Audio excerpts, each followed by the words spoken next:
Bienvenidos a otra edición de Difunta Argentina, la primera edición de 2021.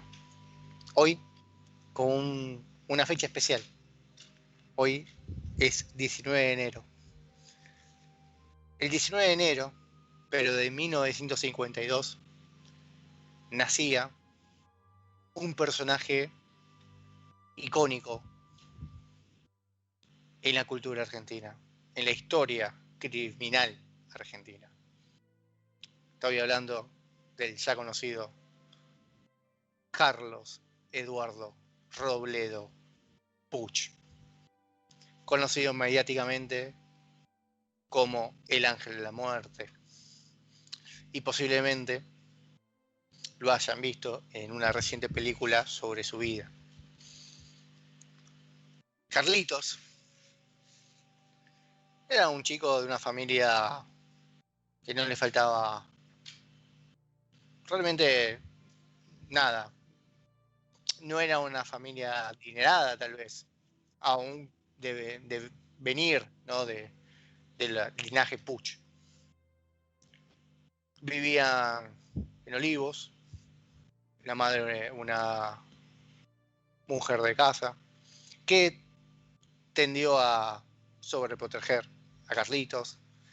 El padre generalmente no estaba, un trabajador de la General Motors, no pasaba mucho tiempo en casa y los días de descanso, más que nada, se pasaba por un bar del barrio. Pero ya mucho de su historia la conocemos. Fue un caso que fue bastante emblemático, fue un caso, eh, fue un personaje bastante notorio en lo que es la historia de la historia criminal de la Argentina. Hoy cumple 69 años y lleva 49 años preso. Fue juzgado con cadena perpetua. Hoy, este famoso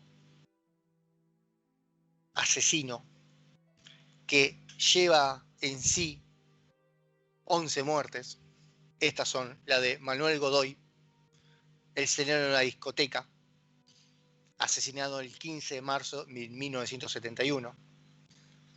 Pedro Mastronardi, encargado de esta discoteca, asesinado ese mismo día. Asesinado en una entrada que hizo Carlitos con en su momento, Ibáñez, su amigo, su camarada, en estos actos delictivos. Luego siguen las muertes de José Bianchi, Juan Escatone, Virginia Rodríguez, Ana María Dinarco, Raúl del Bene, Juan Carlos Rosas, Manuel Acevedo, Héctor Somoza, Bienvenido Sarapio Ferreni. 11 casos, 11 sucesos establecidos entre los años 1971 y 1972. Hubo un parate en el medio de estos actos, que fue cuando el compañero de en su momento, Carlos, quien cometía los actos con él, o inclusive llevó a cabo ciertas violaciones que Carlitos limpiaba, murió. Su compañero murió el 5 de agosto de 1971 y hubo una especie de lapso hasta que volvió Robledo, Carlitos, junto con un nuevo cómplice llamado Héctor Somoza. Lo interesante de Héctor Somoza es que en el último caso que tuvieron ambos juntos, Robledo fue quien, tras un susto, le disparó y lo mató. Y para que la policía no lo pudiese identificar, desfiguró su cara con un soplete. Fíjense qué grado de locura estamos manejando. Pero no le salió muy bien, porque al día siguiente, el 4 de febrero de 1972, dentro de los pantalones de Somoza, encontraron su DNI. Y ahí fue donde lo capturaron. Ahí donde fue que lo identificaron. Ahí fue donde pudieron detener al ángel de la muerte. Como digo, un chico que a sus 20 años ya llevaba 11 homicidios, robos menores, aparte eso es lo que llamaba la atención, eran, más allá de las muertes, eran robos menores.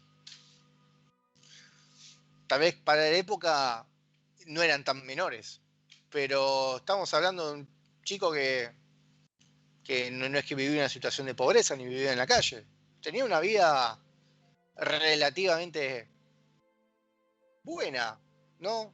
Clase media, sin preocupaciones. Es interesante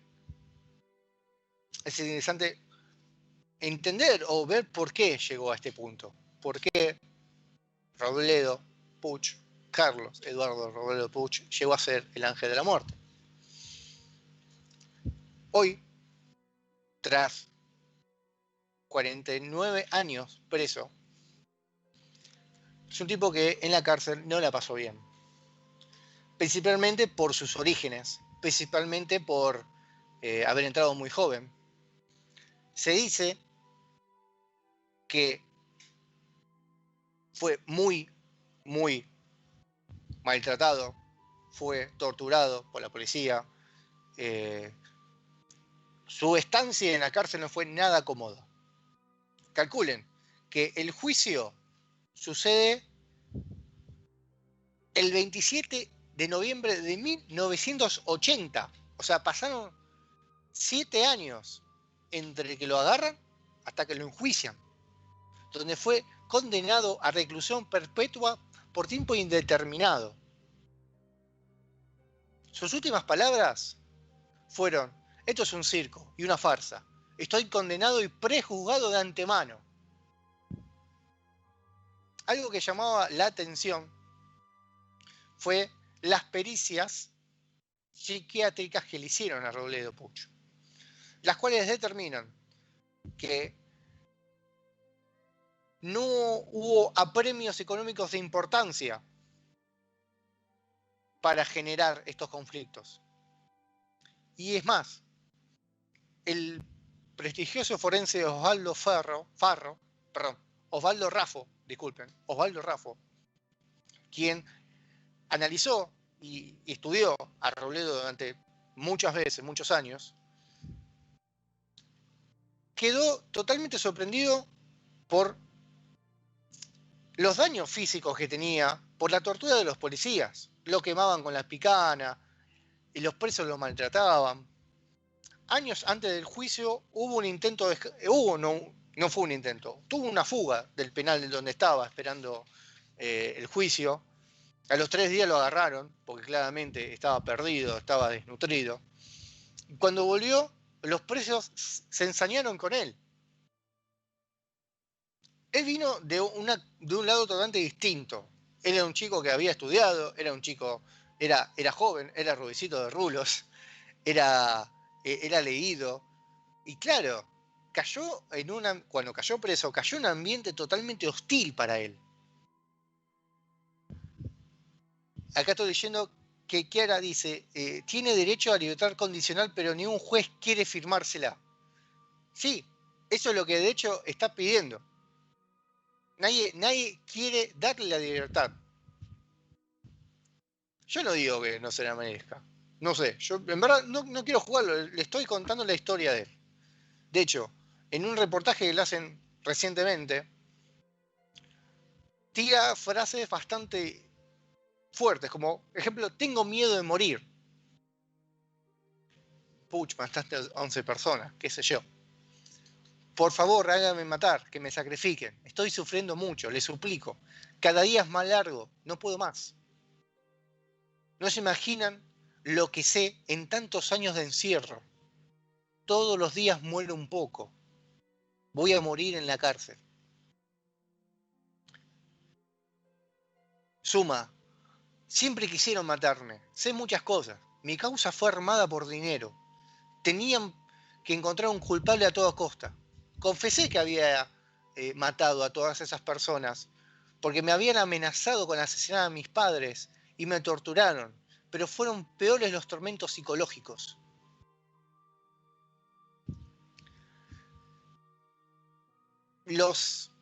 Insisto, las pericias y los hechos que cuenta y las pruebas que se encontraron, como que no hay duda de que que él haya cometido mínimamente estos crímenes. Tal vez hay más. Tal vez alguno fue sumado. No se sabe. Se le acusa de 11 asesinatos, con algún cargo de violación, con algún cargo adicional. Hoy cumple Carlos Puch 69 años. 49 años de prisión, casi 50. ¿Qué pasará? ¿Cómo se irá? Posiblemente preso. Posiblemente muera encerrado. Posiblemente nadie le dé la libertad condicional. Pero bueno, la vida para quienes cometen delitos a veces es así. Vos estás en un círculo y caes en otro. Nos vamos escuchando un tema, un clásico de The Animals, que aparece en la película. Aparece en una versión cantada por Palito Ortega. Yo hoy te traigo una versión de un cover de una banda. Yo este tema lo conocí y me gustó mucho la versión de Gregory Isaac, donde rompe el estilo a un lado más del reggae. Pero esta versión es más fiel a la original.